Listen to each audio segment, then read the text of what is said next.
નમસ્કાર. દેવી ભાગવતના 5મા સ્કંધના 17મા અધ્યાયમાં આપનું સ્વાગત છે. મર્મની વાતના પોડકાસ્ટમાં અત્યાર સુધી આપણે વાત કરી છે રણ મેદાનની. ધૂળ, લોહી અને પ્રચંડ યુદ્ધ જોયા છે. પણ આજે આપણે રણ મેદાનની વચ્ચે આવેલા મહિષાસુર અને દેવી વચ્ચેનો જે સંવાદ છે એને આગળ ચલાવવાનો છે. આજનો જે સંવાદ છે ને એ યુદ્ધ કથામાંથી આપણને સીધો સાયકોલોજી અને સંબંધોની ફિલસૂફી તરફ લઈ જાય છે. શું લગ્ન ન કરવા એ સ્ત્રીનો સ્વતંત્ર અધિકાર છે કે પછી સમાજની નજરમાં એક અપરાધ? આજથી હજારો વર્ષ પહેલા, જ્યારે હજી ફેમિનિઝમ શબ્દની શોધ પણ થઈ નથી, ત્યારે આપણા પુરાણોમાં એક એવી રાજકુમારીની વાત આવે છે જેણે પોતાના પિતા અને સમાજ સામે ઊભા રહીને કહ્યું કે મારે લગ્ન નથી કરવા, મારે કોઈની અધીનતા સ્વીકારવી નથી.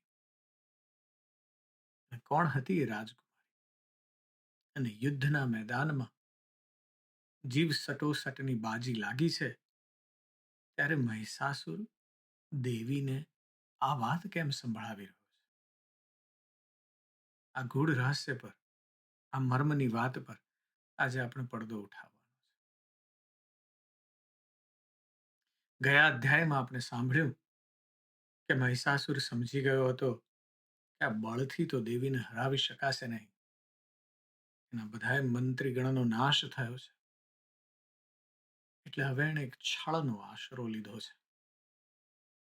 અત્યંત રૂપાળો એવો આલ્ફા મેલ થઈને મનુષ્યનો વેશ ધારણ કરીને મહિષાસુર દેવીની પાસે ગયો છે અને પ્રેમ પ્રસ્તાવ મૂક્યો છે. મહિષાસુર દેવીને સંયોગના વિજ્ઞાનની વાત કરે છે. દેવીને પોતાની મહારાણી બનાવવાની લાલચ આપે છે. પણ જગત જનનીઓ જડબા તોડ અવાજ આપ્યો છે, જવાબ આપ્યો છે. કહે છે કે હું તો પરમ પુરુષની પ્રકૃતિ છું. તારા જેવા માટે સ્ત્રી તો એક લોખંડની બેડી છે. હું તો પરમ પુરુષને વરી ચૂકી છું. અને દેવી આવો અપમાનજનક નકાર કર્યો છે. પણ મોહિત વ્યક્તિ હોય એની આવી દશા હોય. મહિષાસુરનો મોહ છૂટતો નથી. ઉલટાનું હવે આ સમજની વાત નથી ચાલતી, એટલે એ દેવીને દંડની વાત કરે છે, દેવીને ડરાવવા માટે મંદોદરીની વાત કરે છે. કહે છે કે જો તું મારો અસ્વીકાર કરીશ તો તારી હાલત છે ને મંદોદરી જેવી થશે. અને એ મંદોદરીની જે કથા છે ને એ આજના અધ્યાયમાં સાંભળવી છે. કથામાં બે ટ્વિસ્ટ છે. આજની અધ્યાય જે છે એ ફેમિનિઝમ મૂવમેન્ટ તરફનો છે. આવતા વખતનો જે અધ્યાય છે એ સાવ જુદી કથાનક છે. પણ આજના કથાનક માટે દેવી મહાલક્ષ્મી મહિષાસુરને પૂછે છે કે તે મંદોદરી કોણ હતી અને તેણે કયા રાજાનો ત્યાગ કર્યો, કહે મને. એટલે અહીં એક બહુ મોટી સાયકોલોજીકલ ગેમ રમાઈ રહી છે. મહિષાસુર માને છે કે જો તે દેવીને ભવિષ્યનો ડર બતાવશે તો દેવી તેની પ્રસ્તાવના સ્વીકારી લેશે. એટલે તે વાત કરે છે કે સિંહલ દેશનો, કદાચ આજે એને આપણે શ્રીલંકા સાથે સરખાવી શકીએ, એક મહાન અને અત્યંત પ્રતાપી રાજા હતો. એનું નામ હતું ચંદ્રસેન. રાજા ન્યાયી, ધર્મપરાયણ અને નીતિવાન હતો. અને તેની રાણી ગુણવતી અત્યંત સુલક્ષણી અને સદાચારી હતી. અને આ રાજ દંપતીને એક અત્યંત રૂપાળી દીકરીનો જન્મ થયો. એનું નામ એમણે રાખ્યું મંદોદરી. મંદોદરી મોટી થવા માંડી, અબાઉટ 10 વર્ષની થઈ એટલે રાજા ચંદ્રસેનને તેના લગ્નની ચિંતા થવા લાગી. એક પિતાનું હૃદય છે. એટલે બ્રાહ્મણોની સલાહ લીધી અને બ્રાહ્મણોએ કહ્યું કે મદ્ર દેશનો રાજા છે, એનો રાજકુમાર છે, કંબુગ્રીવ નામનો. ખૂબ રૂપાળો છે, હોશિયાર છે. એની સાથે મંદોદરીના લગ્ન નક્કી કરો. એટલે રાણી ગુણવતીએ, રાજાએ રાણીને વાત કરીને રાણી ગુણવતીએ આ વાત મંદોદરીને કરી છે. મંદોદરી 10-11 વર્ષની બાળકી છે. મંદોદરીએ જે જવાબ આપ્યો છે એ આજના મોડર્ન ફેમિનિઝમનો પાયો હોય ને એવું વિચારી શકાય. ક્રાંતિકારી વિચાર પ્રગટ કરે છે મંદોદરી. માતા ગુણવતીને સ્પષ્ટપણે કહે છે મંદોદરી, મારે કોઈને પતિ બનાવવો નથી. મારે આજીવન બ્રહ્મચર્ય પાળીને સ્વતંત્ર રીતે તપ કરવું છે. એ માતા, આ સંસાર સાગરમાં પરતંત્રતા, ડિપેન્ડન્સી જેને આપણે, એ પરતંત્રતા એ સૌથી મોટું દુઃખ છે. અને સ્વતંત્રતા એ મોક્ષ છે. એટલે મંદોદરી માતાને કહે છે કે મારે પતિની કોઈ જરૂર નથી. અને મંદોદરીએ પોતાના તર્કને વધુ મજબૂત કરતા પાછું કહ્યું કે જ્યારે લગ્ન થાય છે ને ત્યારે સ્ત્રીએ કહેવું પડે છે કે હું હંમેશા તમારે આધીન રહીશ. આ તો કેવી વાત છે મંદોદરી કહે છે. એમાં આધીન શેના થઈ જવા? એ કહે છે કે સાસરામાં સાસુ અને નણંદની દાસી બનવું પડે છે. અને જો પતિ બીજી સ્ત્રી લાવે તો શોક્યનું દુઃખ ભોગવવું પણ પડે છે. મંદોદરી એની માતાને ઉત્તાનપાદ રાજાનું ઉદાહરણ આપે છે કે જેણે પોતાની પવિત્ર પત્નીનો કારણ વગર ત્યાગ કર્યો. મંદોદરી આગળ કહે છે કે વિધવાપણું તો માતા નરક સમાન છે. અને પતિ વિદેશ જાય ત્યારે પણ સ્ત્રી કામાગ્નિમાં બળતી રહે છે. એટલે મંદોદરી એની માતાને કહે છે કે મારે કોઈ બંધનમાં પડવું નથી. મંદોદરીએ વાત બહુ સુંદર કરી છે. પહેલા ફિલોસોફીની વાત કરે છે કે મારે તો સ્વતંત્રતાનું તપ કરવું છે. પરતંત્રતામાં પડવું જ નથી. ડિપેન્ડન્સી નથી જોઈતી. સ્વતંત્રતામાં મોક્ષ છે. અને પછી કહે છે કે કેમ આ સ્વતંત્રતામાં મોક્ષ છે? કારણ કે પતિને આધીન થઈને રહેવું પડે છે. પણ હું તો મારો પોતાનો સ્વતંત્ર, મારી પોતાની માલકીન છું. મંદોદરી વિચારે છે, મારે કેમ કોઈના આધીન થવા? સાસુને નણંદના દાસી શું કરવા થવા? અને જો બીજી સ્ત્રી ઘરમાં આવે તો પાછું શોક્યનો ભોગ બનવું પડે. દુઃખ દુઃખ ને દુઃખ છે. વિધવાપણું પણ નરક સમાન છે. પતિ બહાર જાય તો પણ બંધન છે. એટલે મંદોદરીનો જે આ સ્વતંત્રતાનો અવાજ છે એ ફેમિનિઝમનો પાયો છે. પણ આવો જ પાયો આપણને ગ્રીક પુરાણોમાં દેવી આર્ટેમિસ ની યાદ અપાવે છે. આર્ટેમિસ એ શિકાર અને પ્રકૃતિની દેવી છે. એણે એના પિતા દેવરાજ ઝિયસ પાસે વરદાન માંગ્યું કે તે આજીવન કુમારિકા રહેશે અને સ્વતંત્ર રહેશે. શિકાર અને પ્રકૃતિની દેવી છે. હું મારી રીતે મારું ગુજરાન ચલાવી લઈશ, પણ હું કોઈને પરતંત્ર થવા માંગતી નથી. રોમન કથાઓમાં પણ ડાયના કરીને એક પાત્ર છે. એ પણ પુરુષોના બંધનથી મુક્ત રહેવા માંગે છે. એટલે આ મંદોદરીનો જે બળવો છે ને માત્ર પૌરાણિક નથી, પણ સ્ત્રીની સ્વતંત્ર અસ્તિત્વની ઝંખનાનો અવાજ છે. એ અવાજ આ પુરુષ પ્રધાન સમાજે ખૂબ મોડો સાંભળ્યો છે. હજી એ સાંભળવામાં નકારાત્મકતા તો છે જ. પણ એ સમયે રાજા વીરસેને દીકરીનો આ દ્રઢ નિશ્ચય સાંભળીને રાજા ચંદ્રસેન થઈને લગ્નની વાત માંડી લીધી. પિતાએ કીધું, સારું ભાઈ, મારી બાળકી એમ કહે છે તો એવું થવા દો. એટલે મંદોદરી મહેલના બગીચામાં પોતાની સખીઓ સાથે મુક્તપણે સમય વિતાવવા લાગી છે. અને આ તરફ એક દિવસ એ બગીચામાં ફરી રહી છે. ત્યાં કૌશલ દેશનો યુવાન અને અત્યંત રૂપાળો એવો રાજા વીરસેન પોતાના રથમાંથી ત્યાંથી પસાર થઈ રહ્યો છે. વીરસેન રસ્તો ભૂલી ગયો હતો. એની સેના સાથે નીકળ્યો છે અને પોતાનો રથ આગળ નીકળી ગયો અને એમાં રસ્તો ભૂલી ગયો છે. અને બગીચામાં એણે ફૂલો જેવી ખીલેલી આ મંદોદરીને જોઈ અને ત્યાં જ ઊભો રહી ગયો. તેનું હૃદય મંદોદરી પર મોહિત થઈ ગયું. આ દ્રશ્ય બરાબર એવું જ છે કે જેવું કોઈ ફિલ્મના રોમેન્ટિક સીનમાં હોય. હીરોએ અચાનક હિરોઈનને જોઈ છે ને ભાન ભૂલી ગયો. પણ અહીં આપણી હિરોઈનને રોમાન્સમાં કોઈ રસ નથી. આપણે ઘણીવાર સ્વતંત્ર અને કેરિયર ઓરિએન્ટેડ સ્ત્રીઓને જોઈએ છે. આપણો સમાજ પ્રશ્ન કરે છે, વારંવાર પૂછે છે કે હવે સેટલ ક્યારે થવું છે. પણ આપણી જ દ્રષ્ટિથી બીજાને કેમ આપણે આવી રીતે જોઈ રહ્યા છીએ?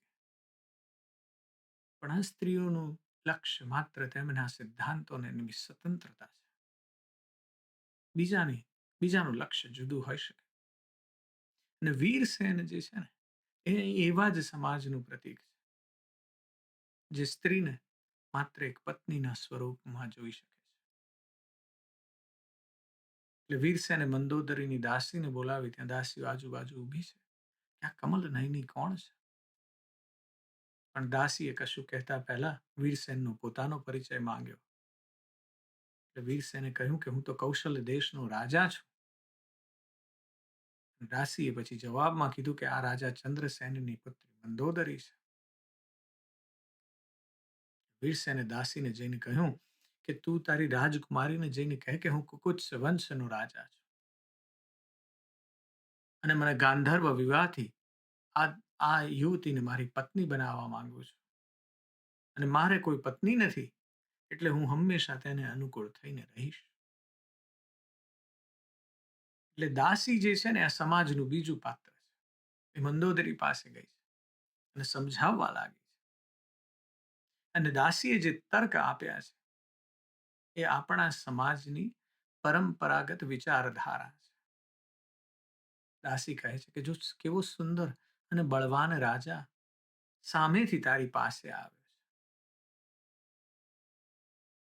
તને પ્રેમ કરે છે એવું વિચારે છે અને તને રાણી બનાવવા માંગે છે.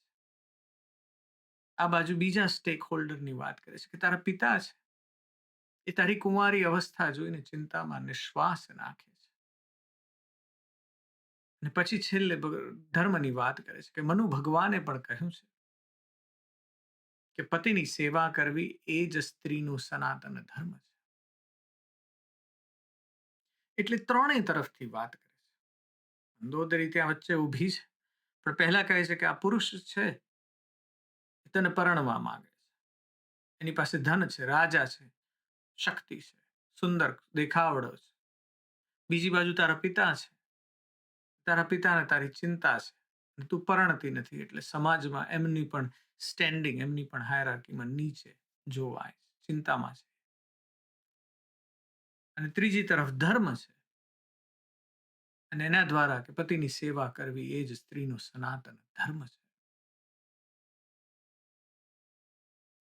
પણ આપણી મંદોદરીની જે વાત છે, મંદોદરી કોઈ સામાન્ય સ્ત્રી નથી. એને સ્પષ્ટ ના કહી. તેણે કહ્યું કે મારે પતિ નથી કરવો, મારે ઉત્તમ તપ કરવું છે. અને આ રાજા મારી સામે વાસના ભરી નજરે કેમ જોઈ રહ્યો છે? દાસી તું એને અટકાવ. એટલે દાસી હજી છેલ્લો પ્રયાસ કરતા મંદોદરીને ડરાવે છે. મંદોદરીને કહે છે કે કામદેવને વશ કરવો બહુ કઠિન છે. જો તું મારી વાત અત્યારે નહીં માને ને તો મંદોદરી ભવિષ્યમાં તારા પર મોટું સંકટ આવશે. આ વાત પણ આપણી સાથે થાય કે આપણને કોઈને ફ્યુચર ખબર નથી. ફોરસાઇટ આપણી પાસે છે નહીં. ભવિષ્યના ગર્ભમાં શું છે આપણને ખબર નથી. પણ ભવિષ્યનો ડર બતાવીને ઘણા કામ થઈ જાય છે. એ દાસી એ પણ યુઝ કરે છે. પણ મંદોદરી અડગ રહી. મંદોદરી કહે છે કે દેવ યોગથી જે થવાનું હશે ને તે થાય. પણ હું કોઈની સાથે બંધાવાની નથી.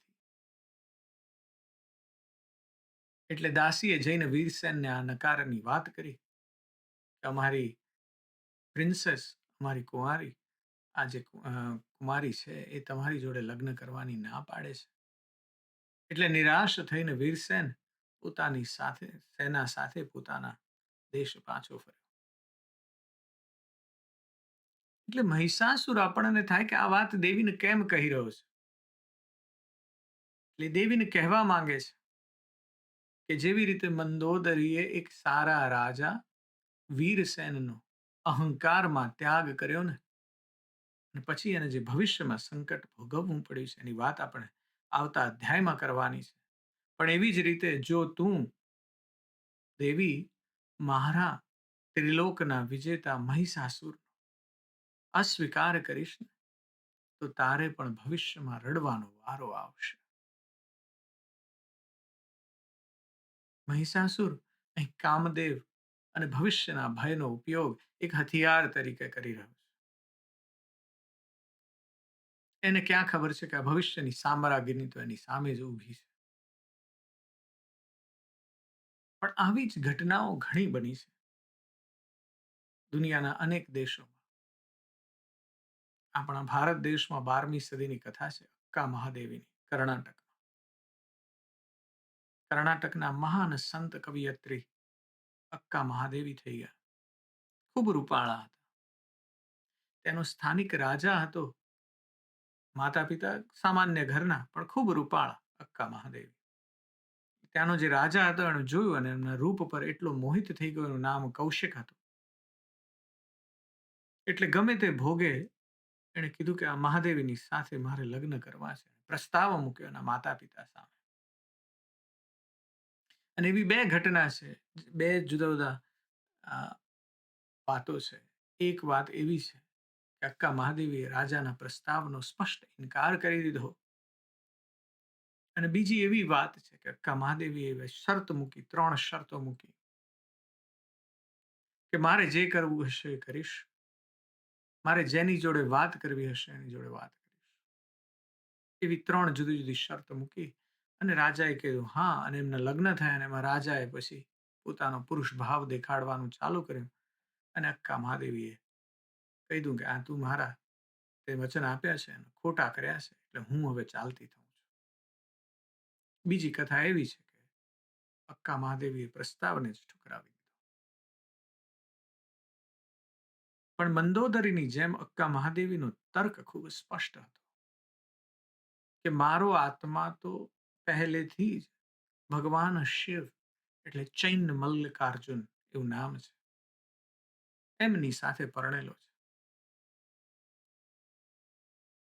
અને એટલે હું ચૈન મલ્લિકાર્જુનની પત્ની છું. તો હું આ કોઈ નાશવંત મનુષ્યની ગુલામી શા માટે સ્વીકારું?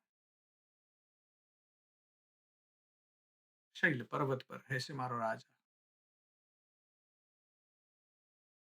અને રાજાના દબાણ છતાં અક્કા મહાદેવીએ મહેલના વૈભવને ઠોકર મારી અને માત્ર રાજમહેલ નહીં પણ સમાજના તમામ બંધનોનો ત્યાગ કરી દીધો અને જંગલમાં ચાલી નીકળ્યા. મહિષાસુર પણ અહીં દેવીને મહાલક્ષ્મી સોનાના મહેલને મહારાણી બનવાની લાલચ આપી રહ્યો છે. એ માને છે કે સ્ત્રીએ ને સત્તા અને સંપત્તિથી મોહિત કરી શકાય છે.